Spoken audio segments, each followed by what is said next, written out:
Hello, hello, hello, beautiful souls. This is Kate Woodlock, founder of Empowerment Through Spirit. I would like to welcome all of our new members that came in this week. There are a lot of you, and I'm so glad all of you are here with us. So something that seems to have come up a lot this week, just in the group and in general, that I wanted to touch base on, was struggling to trust others. And struggling to accept help, being stressed out and stuck in that go, go, go mode or that caregiver mode. Being hurt before, it's particularly hard to believe others will be there for you, especially if you've been through trauma and you've been hurt before. When life has shown you that others won't be there for you, when you've been through things like that. And it does take some self-awareness to create balance in being able to trust others and yourself enough to receive help after situations like that, after the hard relationships, after the traumas, after all of those things. And empaths and the spiritually sensitive women out there, we're really good at seeing what others need. And we often avoid asking for help so we don't trigger others. We don't trigger those emotional reactions that we're going to then have to navigate, and we're going to then have to feel and absorb. And especially if you don't know how to really navigate that gift, it's a hard thing, and you don't want to push the buttons of others so that you then have to feel the effects of it. So we tend to rely on ourselves a lot more than we should, or than we need to. We tend to do everything. And it's exhausting. We turn into the super women. We put our capes on. We tend to take care of our significant others. We do all of the bills, all of the dishes. We drive people around. We yes people to death. We yes our bosses to death. We yes our friends to death. We'll do everything for everyone to just not take the hand that's given to us. Instead of being open to receive. And we put up these walls to protect ourselves because we're afraid of taking that hand that's put out to us, because we're afraid of letting people into that wall that we've built up to protect ourselves. But we all need help in life. We're not here to do it alone. And that false perception of thinking that we don't want help, that we aren't worthy of help. That's a big one, that we're not worthy of help, we're not enough to receive help, that we can't accept help from others. That all comes from the mind. It doesn't come from your soul, it doesn't come from your heart, it doesn't come from anywhere except old conditionings from childhood, old conditionings from relationships that you've been through, the views and the opinions of others that we've gathered throughout our lives. And that causes us to really disconnect from spirit and from source. And when you disconnect from spirit and from source, it causes a disconnection from yourself and from your own internal guidance.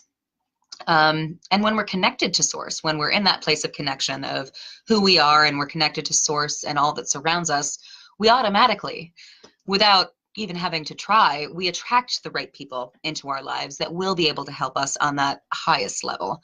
And we're able to recognize them on that highest level. Like, this person came into my life and I know exactly who they are, and you're able to open and receive that help.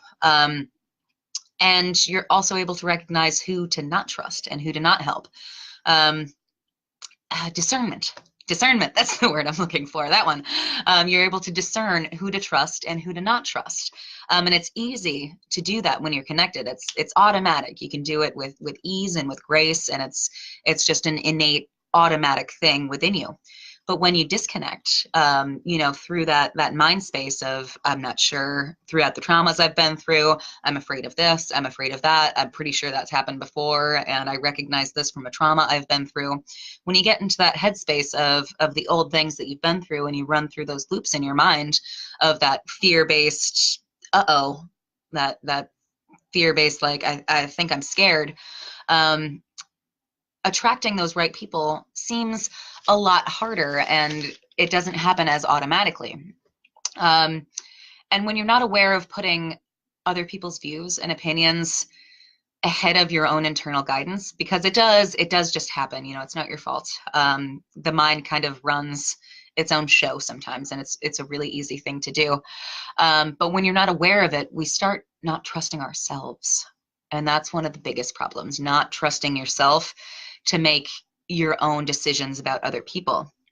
So you tend to kind of look at everybody that comes into your life, like every new person or every old person that comes back into your life, even your family and your current friends, and you wonder, are they really being honest? Do they really have my best interests in mind? Are their motives really true? Can I really trust them? Like, what is going on? And we question everything, and we kind of turn a little bit reclusive, and kind of pull back into our own little holes and think that we have to do everything ourselves, think that we have to take care of everything ourselves, that nobody can do anything for us because they're not trustworthy enough and they won't do it right, and that we can't really trust them. And we have these giant walls up and we push everybody else away. And when we put that energy out that everybody else is wrong and they're kind of out to get us and that they're not the right people for us, we end up unfortunately attracting more of the same, more of the wrong people, the people that we don't necessarily want. But when you're putting that energy out into the world, I made a post earlier this week that energy follows thought. And energy follows feeling. So when you're thinking and feeling those things, that's exactly what's going to come into your world, and that's exactly what's going to come into your physical reality. And we prove ourselves right every single time, and it's terrible, and it sucks when you're not aware of it, when you're not aware that that's the process that's happening. And even when you are aware of it, it kind of sucks too, because sometimes I do that and I don't, really recognize it until it's happened, and I'm like, well, I did that. I created all of this, and now it's time to shift. But that's what happens, like these things show up, and it's not that the universe is punishing you, and it's not that source is punishing you, and it's not that God is punishing you. It's just showing you the lessons that you need to learn, and it's showing you either that you're doing the right thing and that you're creating something and pushing something out into the universe that you want more of, which is great, or you're putting something out in the universe that you don't want, and that there's a shift that you need to make, and that's all that it is.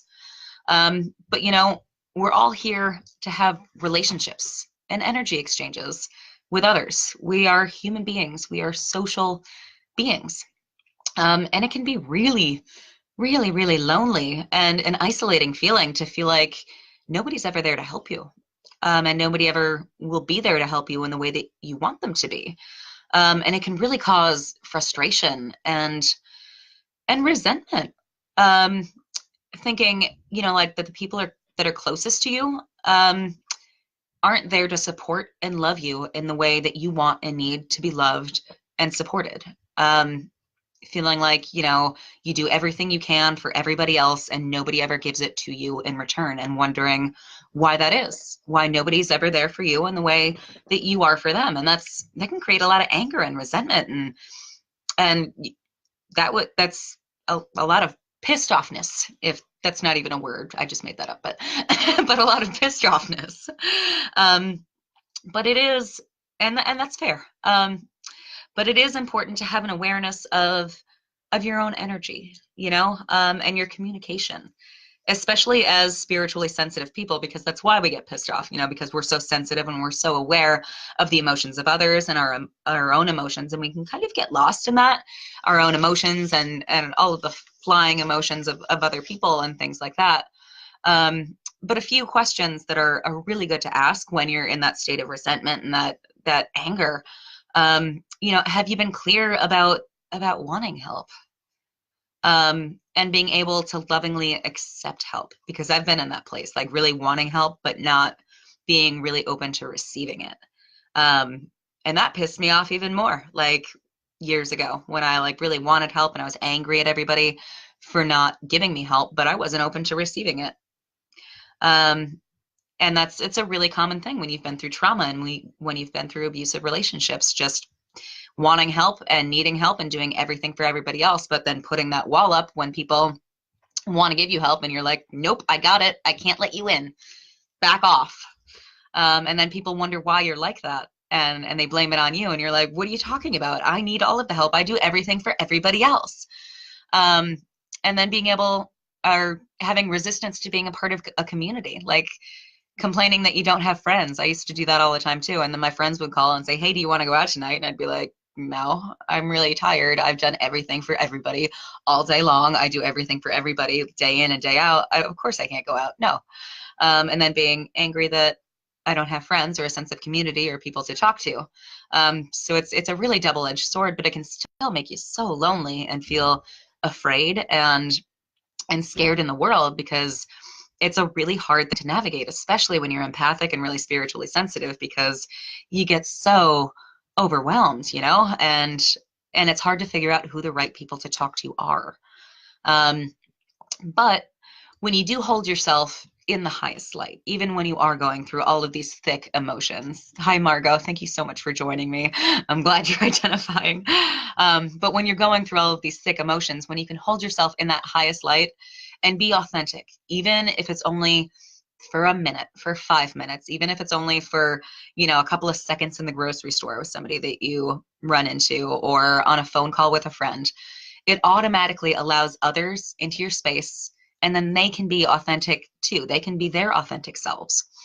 To create an actual energy exchange by being yourself allows others to do the exact same thing and gives you both the opportunity to share your gifts. I mean, you may be very spiritually sensitive, you may be empathic, you may be sensitive to the environmental energies around you, and this other person that you're talking to may have a slew of gifts that you don't know about and that you wouldn't have known about until you allow yourself to be your true authentic self, and you take a couple of those bricks out from around your heart and you allow yourself to be who you truly are, and it allows them to be their true authentic self, and you can share your gifts with each other. I've met people like that, and I was like, I had no idea. I'm so sorry I prejudged you. You're actually an incredible human being, and it's really powerful when you can allow that space of authentic love and unconditional love and vulnerability to take place between two people. Um, it really gives you both permission, I guess, permission to be yourselves and be vulnerable with each other, as souls in human form, to share the unconditional love that is spirit, that is source, that's flowing through us all the time, and to share that in connection with each other, like heart to heart. And that is a hard thing, especially when you've been through trauma and when you've had a hard life, because most people carrying traumas still have some guilt, and some resistance and some level of shame around accepting help from other people, like even in small ways, like some conversations that get a little bit heavy. Like even if it's just like a little bit of emotional help, and the conversation goes a little bit too deep, you throw up that wall. And that's totally understandable, and that's okay. And it's hard to have gratitude sometimes. You walk away, like if it's an exchange in the grocery store or a parking lot somewhere, and you walk away and you're like, oh my God, did that just happen? Is that okay? Did I say too much? Did I do too much? But those are actually the most beautiful moments, for taking just a couple of those bricks out, for chiseling away that mortar and allowing yourself to be real, allowing yourself to be your authentic self, and allowing somebody else to see the real you so that they can see the real them. It's a beautiful gift, because when you can move out of those dense emotions, even for just a couple of minutes, you're practicing and you're allowing yourself to come into your true form and your true self and your true energy. Even though it's scary, I know it's scary and it takes courage, and that's a beautiful, amazing thing, to find that place of trust in yourself and in your true self, and the willingness to open your heart, just a little bit, to help that other person too, because it's scary to offer help as well, to approach a person and to offer that hand of support and help. Offering and receiving help are both difficult, and they're both scary, and they both require a certain amount of vulnerability and putting yourself out there. So it's worth recognizing that when somebody else is offering you love and support and help, that they're putting themselves out there on a vulnerable level too. And it's worth taking out some of those bricks and mortar to say, I'm willing to be courageous enough to let you in just a little bit. I mean, even if it's just a little bit, you don't have to cave down your whole wall. You can just take out a couple of bricks and say, okay, I'll take a peek, just a peek. The world wasn't built in a day. You can do it just a little bit at a time. You can practice, and that's a beautiful way to start. Um, and it is interesting. Like throughout my own process, um, years ago, I was so terrible at receiving nurturing and love. I grew up in a family that wasn't nurturing or loving at all. So I had a really hard time with this, especially in relationships and in friendships and things like that. I was always the one that was giving love and giving advice and things like that. So when somebody would give it to me, I didn't know how to react. And the universe started giving me a lot of things in return that showed me that I really needed to start doing it. A lot of old friends and acquaintances started showing up in my life, and I would just push them off and push them off and push them off. I would get sick, and I see that a lot in my clients too, getting sick and injured and things like that, suddenly getting fired or paychecks starting to dwindle and things like that. Like these are all signs from the universe and spirit that you're not taking care of yourself, and you're not accepting the help that is on offer, because help is all around us, um, and it's on offer, and it just takes a little bit of courage to be able to open yourself up to receiving it. So if this sounds like you and you're exhausted by doing everything yourself, feeling frustrated and alone, unsure how to find that solid sense of self-trust so you can really learn how to trust others again, because that's what it's really all about. If you can trust yourself, then you can trust others again, and you can have the most beautiful, amazing relationships. Let's connect. Shoot me a PM. This is exactly what I do with my clients. I am always here for you ladies. This is exactly what I transform. And I will get you the same amazing results that I get my clients. I also do 45-minute complimentary synergy sessions. Most of you know that already, but for all of the new ladies out there, I do that for you. It's completely complimentary, and I would love to connect with all of you. I'm always here for you, and I love you all. So I'm going to take a look at the comments section here. I've been neglecting that. I'm sorry. Cara. Hey, Cara. Thank you so much for joining me. Yeah, it does feel so good to connect in that way.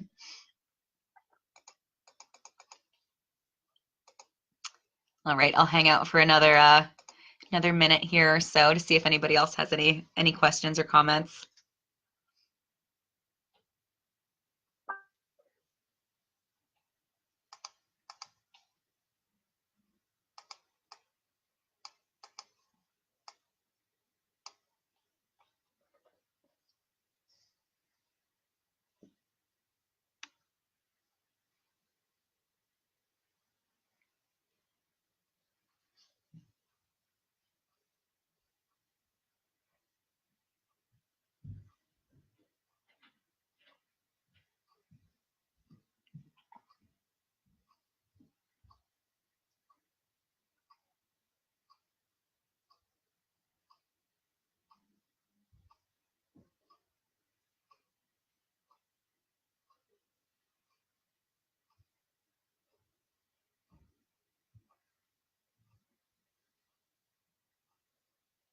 Okay, I love all of you so very deeply. You all are my heart, and I will see you in the next video.